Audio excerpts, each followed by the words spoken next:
How much damage has this event done to the nuclear industry? Oh, I think a great deal of damage. The nuclear industry has, I would say over time, worked as well as it has because of people's confidence in the integrity of reactors and acceptance that many of the issues associated with the management of spent fuel and waste were properly handled.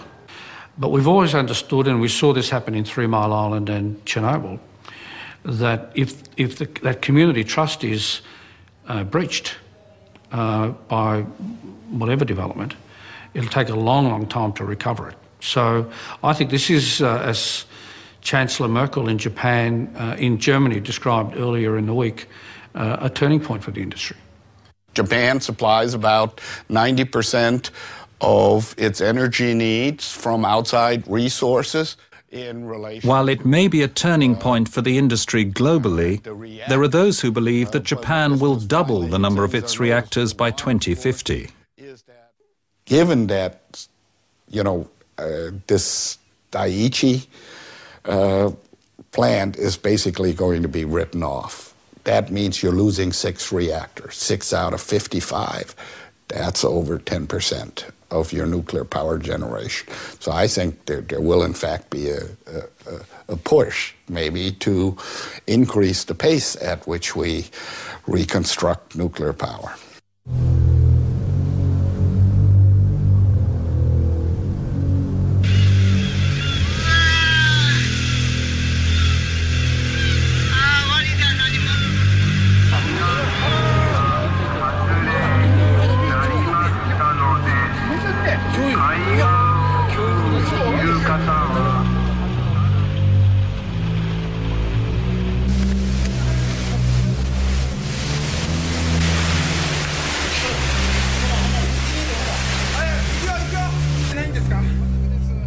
For hundreds of thousands of ordinary Japanese, the past 11 days have been a cascading sequence of harrowing catastrophes. For a country that survived the atomic horrors of Hiroshima and Nagasaki, it is doubly painful. Their aim now is to struggle through their anguish and reconstruct their own lives. Personally, I feel a great sense of sorrow and empathy when you see those pictures of little kids having Geiger counters run over them. That might count what's on the outside. What it doesn't count is what's on the inside, what's been inhaled, what's been ingested, if any particles are sitting in a kid's lung or a kid's thyroid. Even now, the worst-case scenario remains of a catastrophic meltdown at Fukushima's nuclear reactors and greater releases of radiation in the wider community. The job of preventing that lies with those inside the plant. Almost the fear is unnameable because, and I think this is the problem for the Japanese people, you really don't, you have a system which had great integrity, but it has failed. And you really don't know where it could stop. The worst thing, obviously, is the equivalent of a dirty bomb of one of the reactors physically exploding and dispersing as radioactive particles. These faceless men, there might be a few women there, but mainly men, are heroes. They're doing what they're told to do. They're following instructions. They're shortening the time that they're exposed to the radiation in their full suits. They bring them out, they hose them down, they wash them. Then they go back in again. They're going to die. Many of them, I think, are probably sacrificing their lives. The hope is that emergency crews can now regain control of the power station and pump enough water in to prevent a catastrophe. But for some of those brave men and women, it may already be too late. Individuals not only are valued for making sacrifices. Individuals are expected to make sacrifices. You know, we didn't have kamikazes in the West, okay? What is a kamikaze pilot except someone who sacrifices himself for the good of the nation? He is committing suicide for the greater good, okay? So I'm not surprised that we have individuals in this situation putting their lives at immediate risk, because that is seen as part of the responsibility.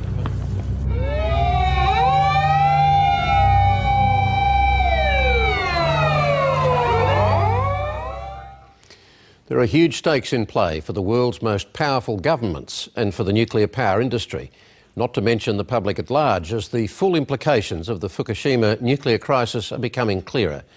Resource-poor Japan itself now relies on the nuclear option for 1/3 of its power, a vital part of its economic lifeblood. And South Korea is even more reliant. China has a medium-term goal of 15% nuclear power.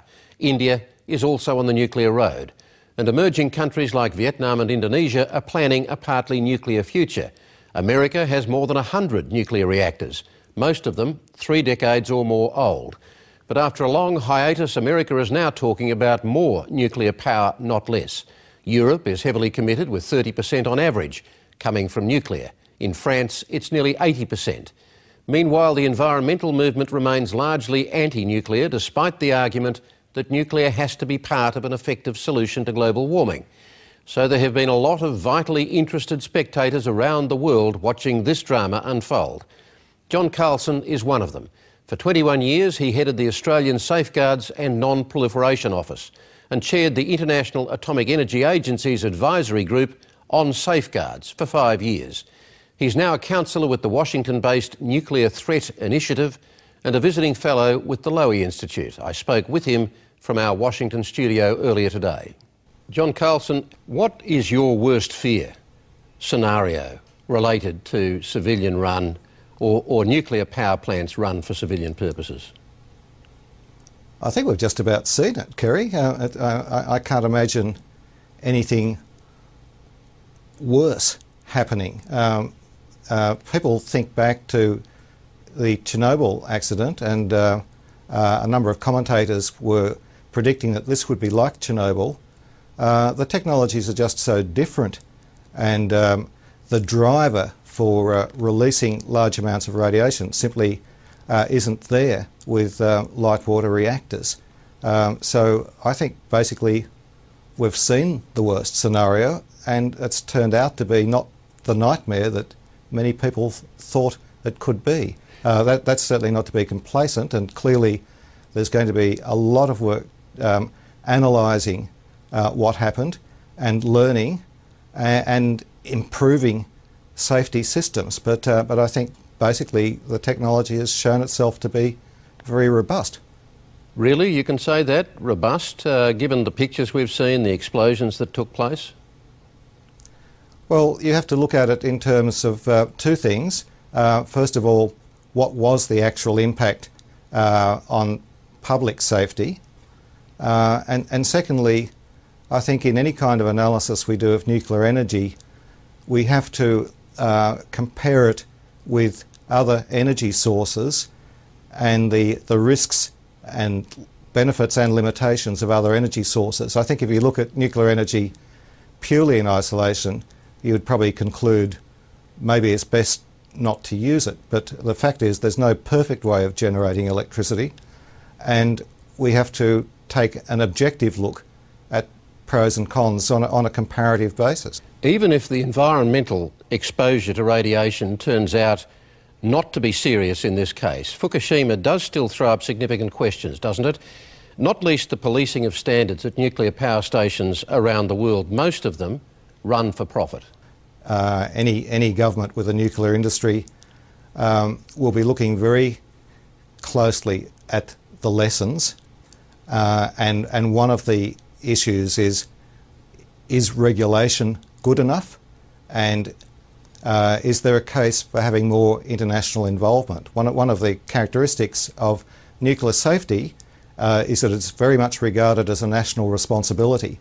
There's an international convention, there are international standards, there's quite a number of mechanisms for cooperation and experience sharing and peer review and so on and so forth. But at the end of the day, it's a national responsibility. I think maybe it's time to think a bit more about that. We've just recently witnessed the Gulf of Mexico oil disaster, where an independent presidential inquiry found that BP had put money before safety. Why would you expect the nuclear industry to be any different where the profit motive is at stake? It's true, isn't it, that the bad practice of one company or of even a government could potentially lead to a nuclear calamity? I think that's very true, and I wouldn't pin that on the profit motive.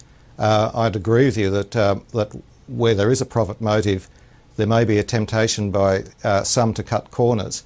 I think what really matters is who are the people who are actually operating the industry, what kind of training have they had, and particularly what kind of oversight do they get. I think you need a very strong regulatory system, whether it's a company that's running a facility or whether it's the government that's running a facility. Can you understand why public trust might be shaky when even a friend of Japan's, like the United States, was questioning whether we were being told the whole truth of what was going on at Fukushima, where even the Japanese Prime Minister seemed to be less in the loop than one might have expected? I think, in fairness to the Japanese, they were overwhelmed by a series of catastrophes, and this was an unprecedented event, the impact on a nuclear plant. A number of areas of the plant would have been off limits to staff because of high radiation levels.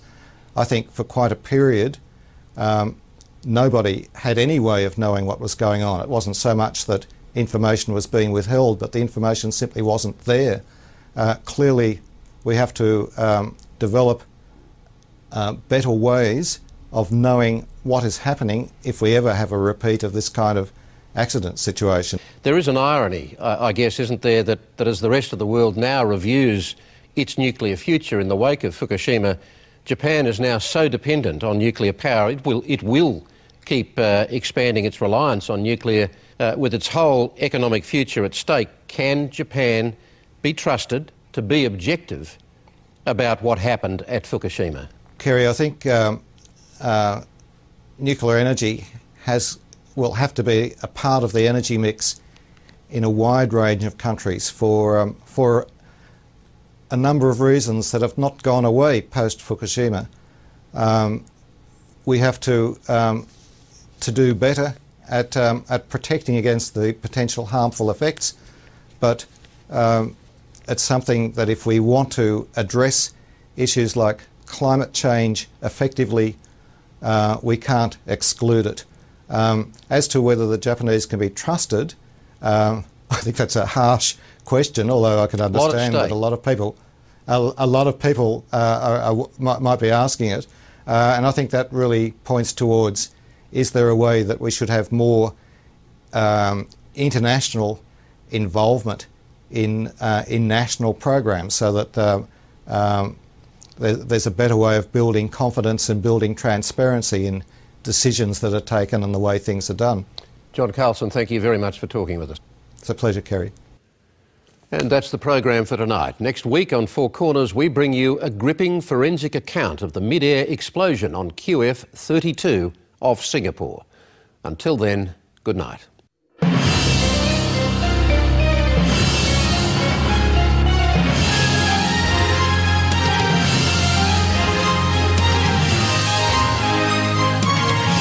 You can watch tonight's program again online or see more of our research and interviews at abc.net.au/fourcorners.